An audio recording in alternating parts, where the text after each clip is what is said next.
Peut-être, Joël Dornet, ce serait l'occasion de poursuivre sur l'épigénétique, parce que vous l'avez abordé très rapidement en préambule de cette conférence, et pourtant c'est un sujet intéressant. Qu'est-ce que c'est? Alors c'est plus qu'intéressant. L'épigénétique, je vais vous expliquer ce que c'est la grande révolution de la biologie de ces 5 dernières années, pas 10, 20, 30, 5 dernières années. Il y aura une floraison de prix Nobel sur ce sujet. Vous connaissez tous la génétique, c'est l'ADN, le programme du vivant. Et pendant très longtemps, on a cru que cet ADN ne pouvait faire des variations.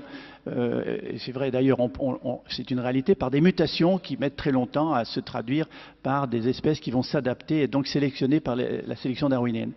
Or, le programme de la vie ne code que pour 15% des machines-outils qui font fonctionner la cellule vivante, c'est-à-dire les enzymes et les protéines. 15%.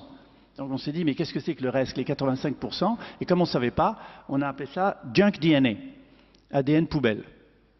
C'est facile, c'est des trucs qui sont accumulés au cours du temps. Maintenant, on sait que ces 85% permettent la fabrication de petites molécules d'ARN, qui sont en monobrin, beaucoup plus courtes que le grand ADN, 10, 15 bases du code génétique jusqu'à 150, et en permanence, elles circulent dans le corps et régulent le fonctionnement des gènes. Donc l'épigénétique, c'est la modulation de l'expression des gènes. En fonction de quoi?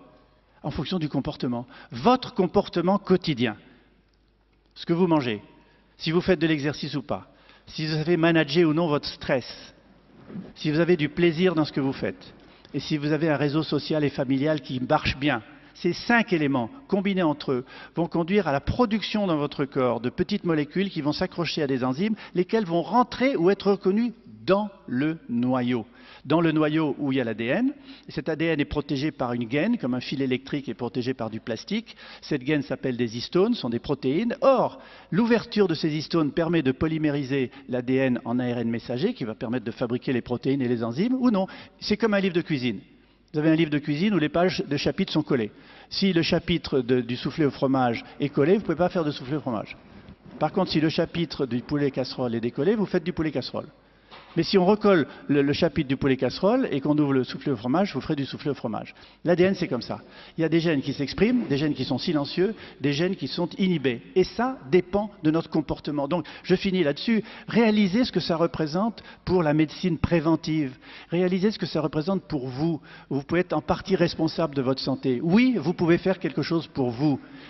Essayez d'être en meilleure santé, c'est possible. Essayez de vieillir moins vite. Et c'est un intérêt non seulement pour vous, et c'est un intérêt social.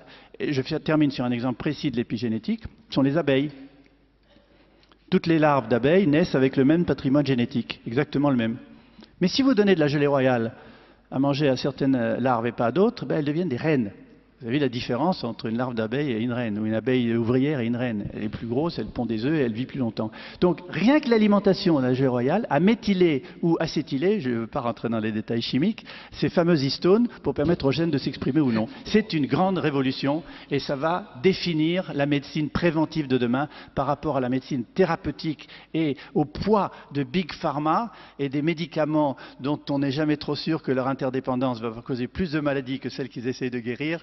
Voir ce qui est en train de se produire en ce moment avec des médicaments qui sont retirés du marché régulièrement. Merci.